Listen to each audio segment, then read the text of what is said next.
Now, when they thought that Biden had a decent chance of winning in November, Democrats and their press poodles, they kept warning voters. Trump won't accept the results of the election. He's a threat to democracy. And as usual, their fingers are always pointed back at them. As predicted, they're slowly laying the groundwork to delegitimize a Trump win in November. And you guessed it, once again, the DOJ is involved, and they're crying, Russia, Russia, Russia.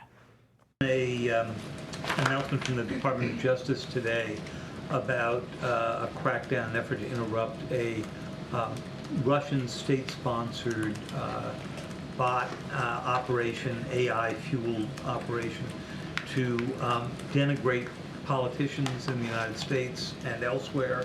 Do you have any concerns right now that this is the leading edge of any part of a Russian effort to interfere in the election? Has the president been briefed on this? And have you seen any evidence that the Russians or other foreign powers have tried to seize on the debate performance to repeat some of the president's most embarrassing moments? So that's a very good question. I would have to talk to our team about those particular questions. Senator Mike Lee. Senator, this all seems coordinated. KJP gets the question, it's a conveniently worded question.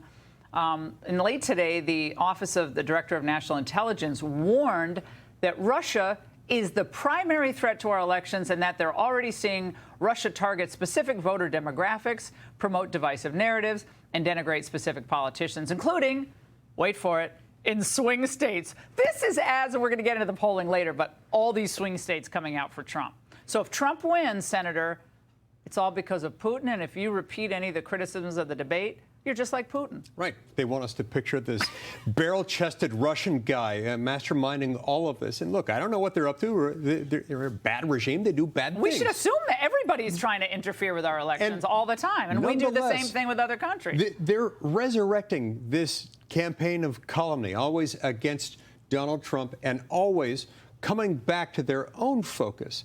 Anything that can draw attention away from Joe Biden, from Joe Biden's manifest unfitness for office.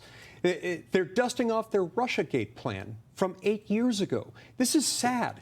Look, Joe Biden's unfitness for office speaks for itself. They don't need Russians to speak for it. They're also saying that they're using encrypted direct messaging channels to, but of course, I mean, again, they're our adversaries. I mean, you notice China's never mentioned. It's always Russia because that's the convenient narrative here. But what I believe Republicans, and including all your colleagues in the Senate, every time this comes up in a conversation, you should lean into your Democrat colleague and said, will you accept the results of the election in November? Will you tonight agree to accept the results of the election? Because I think they're not going to accept the results. I think they're going to have a hard time accepting the results, much as it will kill them to not answer that question directly because they think that's their silver bullet.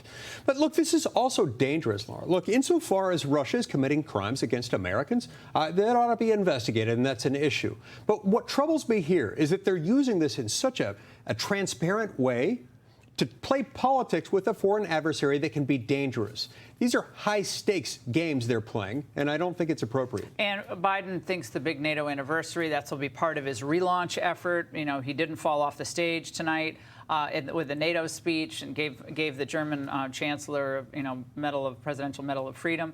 So that actually went off without a hitch. So that's the bar we're setting. If he doesn't fall off a stage or going to one of those odd one of those odd trances, then it's a huge success. Well, I thought it was a success. When he walked onto the stage, I thought he must have followed the stage maps, walked to podium, and he made it safely onto the podium. By the way, the White House reporter, I literally looked when we were watching that clip for a cue card. It looked to me like he was reciting something. I think KJP must have fed that to him. And Janet Yellen is saying that Biden has been extremely effective in foreign policy and on the world stage. Watch. Have you noticed any mental or cognitive decline in any of these meetings? The president is extremely effective in the meetings that I've been in with him. That includes many international meetings that are multi-hour, like his meetings with President Xi. If we were in court, I'd move to strike as non-responsive. That was the most non-answer I've ever seen. It's been effective. Yeah, effective in giving our money to other countries Very and helping effective. China get richer. But the question was about mental decline, and she said, I think he's been effective. The answer itself answers in the affirmative. She has seen mental decline. She knows it, and that was apparent in the way she answered. How concerned are you, Senator, that there will be some type of vague or ambiguous effort to allow illegal aliens to vote in this next election? Because there's legislation, of course, that the Biden will completely reject and Democrats will vote against to ensure that only American citizens vote, which tells us what about what the Democrats would like?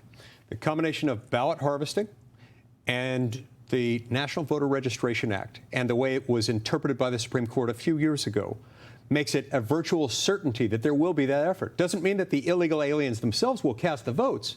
It means that they will be used to register to vote in federal elections. They'll harvest the ballots. Democratic operatives will fill those out.